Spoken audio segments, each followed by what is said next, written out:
Which part of government would you reduce? For example, would you get rid of Social Security? No. Would you get rid of Medicare? Medicare should be limited, and understand that we cannot pay for these things. These programs as they exist right now, we cannot pay for them going forward. Would you get rid of it?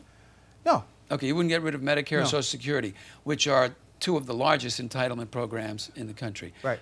Would you... I would modify them. I would allow them to be modified, but go ahead. Would you privatize them?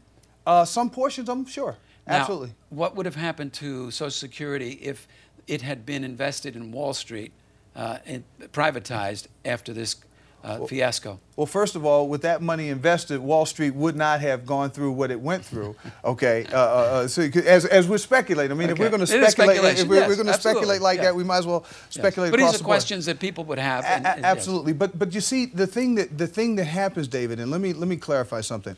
When people become addicted to government handouts, to government taking care of them, people need to understand. The government, Thomas Jefferson said, the government that is big enough to give you whatever you want is strong enough to take whatever you have. If we are controlled by a government that is ever increasing in size and dimension, we have to pay taxes to support that government, to the point where we're only paying taxes to support government. Now, you know, one of the most frightening statistics that I heard recently is that government workers now earn more than people in the private sector. The whole idea of a government job or government workers was to preserve or to serve the interests of the public, to serve the public's greater good, so not for to example, have all of us work for the government. Okay, so again, for example, would you favor reducing substantially, if not eliminating, unlikely, the Defense Department?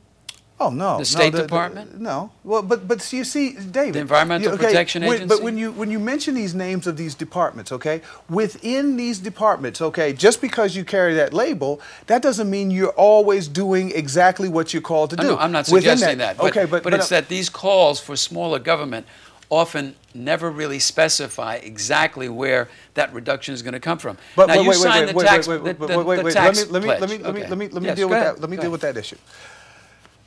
When I talk about smaller government, I am talking as a citizen, okay? In my family, we have to balance the budget. Yeah. I know that we cannot afford certain things. If I want to go on certain vacations, I know if we don't have it in the bank, we can't afford it.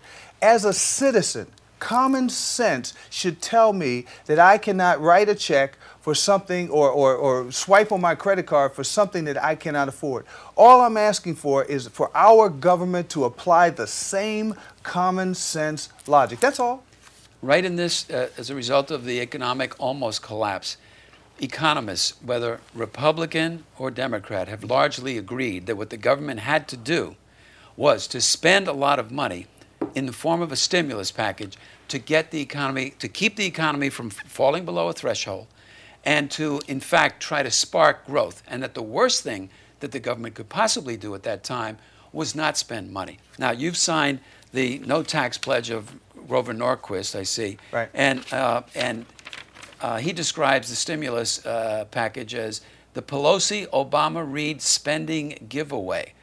So you don't believe that the stimulus package was instrumental in any way in keeping us from falling deeper into that abyss and actually stimulating economic growth? I will answer that question, but can you answer this question? Where did the money go?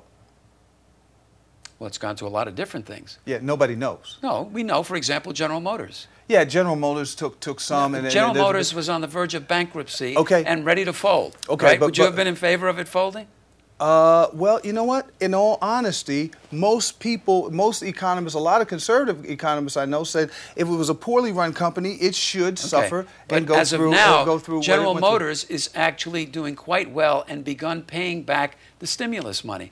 And other companies that got stimulus money have, in fact, paid it back with interest. Okay. So that wasn't a good investment? No. Some parts of these things are good investments. However, David, we don't serve the interests of the people, even watching this program program or understanding what Michael Faulkner is about or what my campaign is about, if we push the label Republican, Democrat, oh, he's for this or he's for that. Life is about more than sound bites.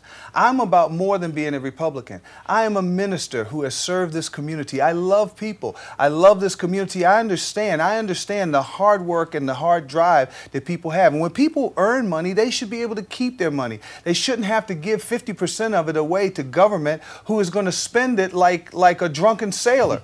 And the only difference is they won't pass out and stop spending. So I'm saying that when I say limited government, these things need to be controlled. There needs to be more accountability. You said, you know, the stimulus package. I agreed. Something needed to happen. I think something needed to happen. Was that the right thing to do? Well, let's not put that all on Obama and Reid. I don't care what that person said. You know, that was started by President Bush, a Republican president. Something had to happen. Our economy was in a shambles. They took some drastic measures. Now, what I think we should do, what we have to do, is recoup some of that money and find out exactly where it went and begin holding our government accountable for what they're spending. That's all I'm saying.